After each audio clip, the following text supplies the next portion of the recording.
ಬಳಿಕದಲ್ಲಿ ಕುಡಿಸಿ ಸವಿಕ್ಷೀರವನು ಉಣಿಸಿ ಸ್ವಾದಿಷ್ಟ ಭೋಜನವನು ತೂಗಿದರು ಹಂಸ ತೂಲಿಕಧಾವಿ ಯಾಲೆಯಲಿ ರಾಣಿಯವಳನು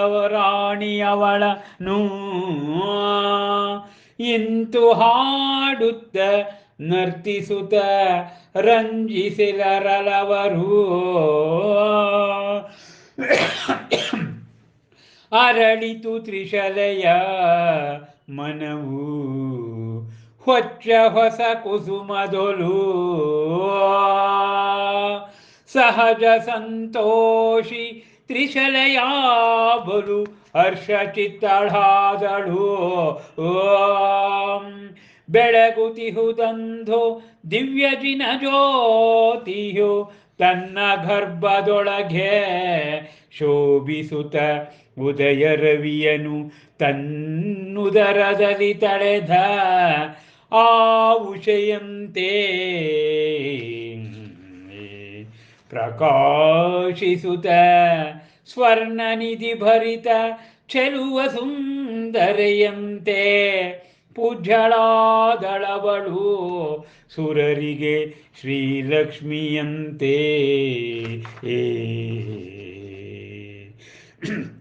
ತೋರದಿತ್ತು ಗರ್ಭಗಾತ್ರವು ಹೊರಗೆ ಕಾಣದಿತ್ತು ಗರ್ಭಭಾರವು ಮಾತೆಗೆ ನೆಲಸಿರಲು ಮತಿ ಶ್ರುತ ಅವಧಿ ತ್ರಿಕಾಲಯುಕ್ತ ಪರಿಶುದ್ಧ ಸಮಾಭಾವದ ಜಿನಭಾಲಕನು ಒಳಗೆ ಇದ್ದಿತಾ ತೀರ್ಥಂಕರ ಶಿಶುವೋ ಸ್ವಚ್ಛ ಸ್ಫಟಿಕ ಗೋಪುರದ ನಡುವೆ ಇಹ ನಿಶ್ಚಲ ದೀಪದಂತೆ ನೆಲಧಾಳದ ರತ್ನ ನಿಧಿಯಂತೆ ಮತ್ತಾ ಚಿಪ್ಪಿನೊಳಡಗಡಗಿದ ಮುತ್ತಂತೆ ರುದಿಸುತ್ತ ದಿನ ದಿನಕ್ಕೂ ಶುಕ್ಲ ಪಕ್ಷದ ಶಶಿಯಂತೆ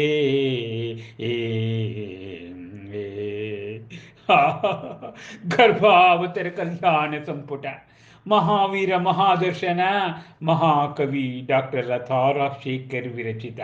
ಹಬ್ಬ ಗರ್ಭಾವತರ ಕಲ್ಯಾಣದ ಉತ್ಕುಟ ಆ ವರ್ಣನೆಗೆ ನಾವೆಲ್ಲ ಕೇಳುವ ವರ್ಣನೆಯಲ್ಲಿ ನಾವು ಭಾಜನರಾಗುತ್ತಿದ್ದೇವೆ. ಆ ತ್ರಿಶಲಾದೇವಿಗೆ ಆ ಏನು ಆ ಪ್ರಬುದ್ಧರಾಗಿರ್ತಕ್ಕಂಥ ವಿಜಯ, ವೈಜಯಂತಿ ಮತ್ತು ಪ್ರಿಯಂವದೆ ಇವರೆಲ್ಲರೂ ಕೂಡ ಆ ತುಂಬು ಗರ್ಭಿಣಿಯಾದ ತ್ರಿಶಲಾದೇವಿಗೆ ಸೇವೆಯನ್ನು ಮಾಡುತ್ತಿದ್ದಾರಂತೆ. ಆ ತ್ರಿಶಲಾದೇವಿಗೆ ತಿಲಕವನ್ನಿಟ್ಟು ಸುಗಂಧವನ್ನಿಟ್ಟು ರತ್ನಾಭರಣಗಳ ಅಲಂಕಾರವನ್ನು ಮಾಡಿದ್ದಾರೆ. ತದನಂತರ ಅವಳಿಗೆ ಕುಡಿಸಿ ಸವಿಕ್ಷೀರವನ್ನು ಉಣಿಸಿ, ಕ್ಷೀರ ಅಂದರೆ ಹಾಲು, ಆ ಸ್ವಾದಿಷ್ಟ ಭೋಜನವನ್ನು ತೂಗಿದರು. ಬಳಿಕದಲ್ಲಿ ಕುಡಿಸಿ ಅಂದರೆ ನಾವು ಊಟ ಮಾಡುವ ಮುನ್ನ ತೆಗೆದುಕೊಳ್ತಕ್ಕಂಥ ಏನು ಈಗ ನಾವೇನು ಕರಿತೀವಲ್ಲ, ಊಟ ಮಾಡುವ ಮುನ್ನ ನಾವು ತೆಗೆದುಕೊಳ್ತಕ್ಕಂಥ ಸೂಪ್ ಅಂತೀವಲ್ಲ, ಆ ರೀತಿ ವಿವಿಧ ಅದನ್ನು ಸವಿಯಾದ ಕ್ಷೀರವನ್ನು ತೆಗೆದುಕೊಂಡು ಸ್ವಾದಿಷ್ಟ ಭೋಜನವನ್ನು ಅರ್ಪಿಸಿದರಂತೆ. ತದನಂತರ ಅವಳನ್ನು ಹಂಸತೂಲೀಕದ ಉಯ್ಯಾಲೆಯಲ್ಲಿ ಕುಳ್ಳರಿಸಿ ಹಾಡುತ್ತಾ ಉಯ್ಯಾಲೆಯಾಡಿದರು. ಅಬ್ಬಬ್ಬಾ, ಆಕೆ ಉಯ್ಯಾಲೆಯಲ್ಲಿ ಕುಳಿತಿದ್ದರೆ ಆ ದೇವತೆಗಳು, ಆ ದೇವಿಕಾ ಸ್ತ್ರೀಯರೆಲ್ಲರೂ ಕೂಡ ಆ 52 ಜನ ಆ ಸ್ತ್ರೀಯ ದೇವತೆಗಳು ಆ ತ್ರಿಶಲೆಯ ಮುಂದೆ ನೃತ್ಯವನ್ನು ಮಾಡುತ್ತಿದ್ದಾರಂತೆ. ಹೀಗಿರುವಾಗ ಆ ತ್ರಿಶಲೆಯ ಮನ ಹೊಸದಾದ ಕುಸುಮದ ರೀತಿಯಲ್ಲಿ ಆಯಿತು. ಹೀಗಿರುವಾಗ ಅವಳು ಬಹಳ ಹರ್ಷಚಿತ್ತಳಾದಳು. ಅವಳ ಗರ್ಭಾಂಬುದಿಯಲ್ಲಿ ಜಿನಜ್ಯೋತಿಯ ಆಗಮನವಾಯಿತಂತೆ. ಹೇಗೆ ಉದಯ ರವಿ ತನ್ನುದರದಲ್ಲಿ ಆ ಭೂಗರ್ಭದ ಉದರದಲ್ಲಿ ತಳೆದ ಉಷೆಯಂತೆ ಈಗ ಸೂರ್ಯೋದಯವಾಗುವ ಮುನ್ನ ಅರುಣೋದಯ ಅಂತ ಕರಿತೀವಿ.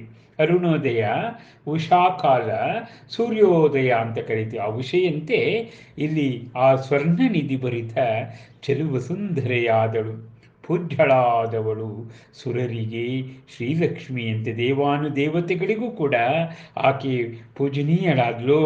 ದೇವಗರ್ಭ ಬಂದು ಅವಳ ಗರ್ಭಾಂಬುದಿಯನ್ನು ಸೇರಿತಂತೆ. ಹೀಗೆ ತೋರದಿತ್ತು ಗರ್ಭಗಾತ್ರವು ಹೊರಗೆ. ನಾನು ಮೊದಲೇ ಹೇಳಿದೆ, ಜಿನಮಾತೆಯರಿಗೆ, ಈಗಿನ ಕಾಲದ ಸ್ತ್ರೀಯರಿಗೆ ಗರ್ಭ ಧರಿಸಿದಾಗ ಅವರ ಉದರ ಮುಂದೆ ಬರುತ್ತದಲ್ಲ, ಹಾಗೆ ಬರೋದಿಲ್ಲ ಅವರಿಗೆ. ಗರ್ಭಭಾರ ಇವರಿಗಿದೆ. 9 ತಿಂಗಳು ಹೊತ್ತು ಸಾಕ್ತಾರೆ. ಆದರೆ ಜಿನಮಾತೆಗೆ ಗರ್ಭಭಾರವೂ ಕೂಡ ಇಲ್ಲ. ಆ ಮಾತೆಯ ಗರ್ಭಾಂಬುದಲ್ಲಿ ಇರ್ತಕ್ಕಂಥ ಜಿನಶಿಶುವಿಗೆ ಮತಿ, ಶ್ರುತ, ಅವಧಿ, ತ್ರಿಕಾಲಯುಕ್ತವಾದಂಥ ಜ್ಞಾನದ ಸಿಂಚನವೇ ಆಗಿರುತ್ತೆ ಗರ್ಭದಲ್ಲಿ. ಯಾಕೆಂದರೆ ಗರ್ಭದಲ್ಲಿ ಇರುವಾಗಲೇ ಅವು ಎಲ್ಲವನ್ನೂ ಕೂಡ ತಿಳಿದುಕೊಳ್ತವೆ. ಅಂತಕ್ಕಂಥದ್ದನ್ನು ನೀವು ತಿಳ್ಕೊಳ್ಬೇಕು. ಸಮಭಾವದ ಜಿನಬಾಲಕ ಮಹಾವೀರರನ್ನು ನಾವು ಸಮತಾಭಾವದ ಪ್ರವರ್ತಕ ಎಂಬುದಾಗಿ ಕರೀತೇವೆ.